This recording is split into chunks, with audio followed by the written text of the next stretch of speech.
को प्रधानमंत्री मोदी ने रूस के राष्ट्रपति व्लादिमीर पुतिन के साथ द्विपक्षीय वार्ता की।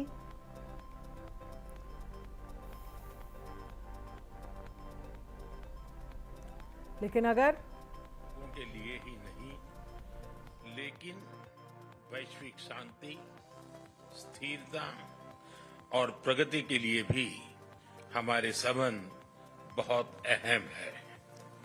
एक्सेलेंसी, सीमा पार पिछले 4 वर्षों में उत्पन्न हुए मुद्दों पर बनी सहमति का हम स्वागत करते हैं। सीमा पर शांति और स्थिरता बनाए रखना हमारी प्राथमिकता रहनी चाहिए। म्यूचुअल ट्रस्ट, म्यूचुअल रिस्पेक्ट और म्यूचुअल सेंसिटिविटी हमारे संबंधों का आधार बने रहना चाहिए। आज इन सभी विषयों पर बात करने का अवसर मिला है। मुझे विश्वास है कि हम खुले मन से बातचीत करेंगे और हमारी चर्चा कंस्ट्रक्टिव होगी। धन्यवाद। तो प्रधानमंत्री नरेंद्र मोदी ने क्या कुछ कहा आपने सुना। उनकी तरफ से कहा गया म्यूचुअल ट्रस्ट, म्यूचुअल सेंसिटिविटी बनी रहनी चाहिए दोनों देशों के बीच। क्या बड़ी बातें रहीं इस बैठक की, क्योंकि जिनपिंग से मुलाकात प्रधानमंत्री नरेंद्र मोदी ने की है। 5 साल के बाद ये मुलाकात हुई है। हमारे लोगों के लिए संबंध जो हैं वो अहम हैं, ये पीएम की तरफ से कहा गया। वैश्विक शांति प्रगति के लिए संबंध अहम हैं और ये आगे बढ़ने चाहिए। सीमा पर बनी सहमति का स्वागत किया है प्रधानमंत्री नरेंद्र मोदी ने। शांति स्थिरता प्राथमिकता होनी चाहिए। शांति और स्थिरता यही प्राथमिकता होनी चाहिए। आपसी भरोसा संबंधों का आधार हो। आपसी भरोसा होना, म्यूचुअल ट्रस्ट की जो बात हो रही है वो ज़रूरी है। जिनपिंग और पीएम मोदी के बीच द्विपक्षीय बैठक जो है वो ख़त्म हो गई है। लगभग 1 घंटे ये बैठक चली। रूस के कजान में दोनों के बीच ये बैठक हुई। एलएसी पर सहमति का स्वागत पीएम ने कहा। राकेश कुमार सिंह, मैनेजिंग एडिटर, हमारे साथ इस पर ज़्यादा जानकारी के लिए जुड़ गए हैं, और साथ ही जितेंद्र शर्मा। देखिए, तस्वीरें अपने आप में बयान कर रही है किस तरह से आप जोशी के साथ आपने नेताओं को आपने देखा हाथ मिलाते हुए, और जो बैठक चली है, बैठक तकरीबन 1 घंटे बैठक चली है। और ये बैठक इसलिए खास है क्योंकि 5 साल के बाद जो है गलवान में जो घटना हुई थी, उसके बाद ये दोनों देशों के बीच संबंध किस तरह से आपने देखा था कि स्थिति जो उत्पन्न हुई थी, उसके बाद ये बैठक काफी अहम माना जा रहा है। और प्रधानमंत्री ने साफ तौर पे कहा कि दोनों देशों में सहयोग बढ़ाने पर जोर हो। आपसे मिलकर खुशी है, और 5 साल बाद आपसे मिलकर खुशी है। प्रधानमंत्री नरेंद्र मोदी ने कहा है जिनपिंग से 5 साल बाद मिलकर हमें जो है प्रसन्नता हुई है। क्षेत्र में स्थिरता के लिए हम प्रतिबद्ध हैं। भारतीय प्रधानमंत्री नरेंद्र मोदी का ये बयान, एक दूसरे को समान होना चाहिए। साथ ही साथ 2 देश मिल रहे हैं, मगर पूरी जो प्रगाढ़ता है वो अपने आप इस बैठक में साफ तौर पर देखा जा सकता है।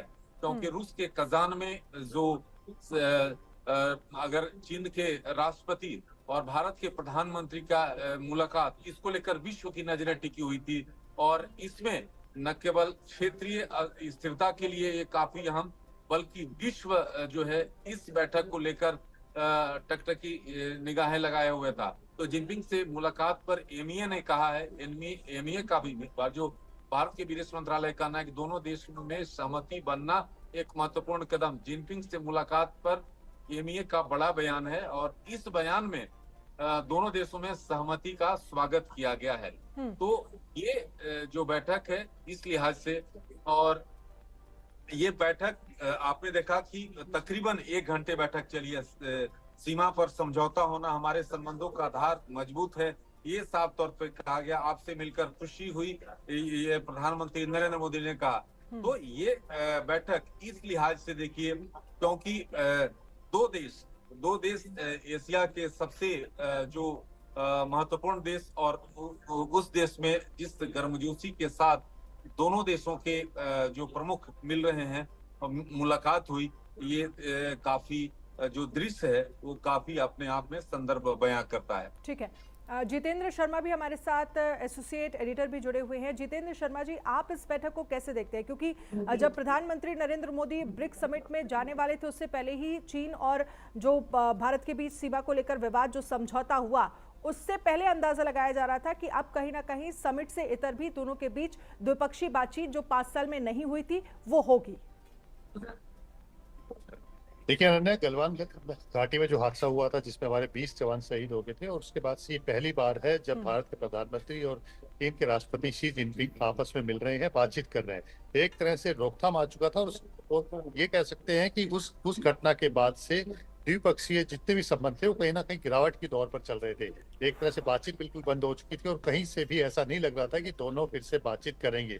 स्टैंड ऑफ की सिचुएशन आ चुकी थी। लेकिन आज जिस तरह से मुलाकात हुई है और इस मुलाकात से पहले जिस तरह से विदेश मंत्रालय ने कहा था कि दोनों देशों की सहमति ये बन चुकी है कि एलएसी के ऊपर साथ में पेट्रोलिंग करेंगे, और उसके बाद ये भी कहा गया था कि रूस के कजान में जहाँ पे ब्रिक्स सम्मेलन हो रहा है वहां पर दोनों के बीच में मीटिंग होगी। और आपसे कुछ देर पहले हमने अपने दर्शकों को दिखाया भी है कि किस तरह से भारत के प्रधानमंत्री नरेंद्र मोदी और चीन के राष्ट्रपति शी जिनपिंग ने दोनों ने मुलाकात की है। तो ये कह सकते हैं अनन्या कि ये एक गर्मजोशी भरी शुरुआत है और कहीं ना कहीं ये आगे रास्ता खोलेगी।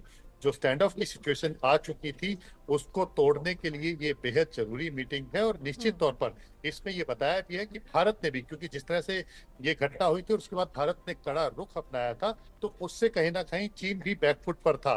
लेकिन जो भारत के कड़े रुख को देखने के बाद कहीं ना कहीं चीन ने भी इस बात को महसूस किया है कि भारत के साथ वो रिश्ते खत्म करके वो कहीं पर भी सरवाइव नहीं कर सकता। क्योंकि अगर आप पिछले 5 सालों की घटना को अगर आप देखें तो चीन को कहीं ना कहीं इसका भारी खामियाजा भुगतना पड़ा है, चाहे वो उसके बिजनेस को लेकर के हो या जिस तरह से स्पाइंग को लेकर के जो अलग अलग बातें आई हैं। तो उसमें भारत ने जिस तरह से चीन को लेकर के कड़ा रुख अपनाया है उसमें कहीं ना कहीं चीन को ही नुकसान उठाना पड़ा है। भारत ने अपने आप को मजबूत ही किया है। तो ये चीन के लिए भी बेहद जरूरी था कि वो भारत के साथ रिश्तों में सुधार लेकर के आए। और ये जो आज की मीटिंग है तो आप इसको इस नजरिए से देख सकते हैं कि भारत और चीन की जो मीटिंग है वो आगे नए रास्ते खोलने जा रही है। बिल्कुल राकेश जी, जिस तरह से जितेंद्र जी ने जिक्र किया कि भारत के लिए चीन के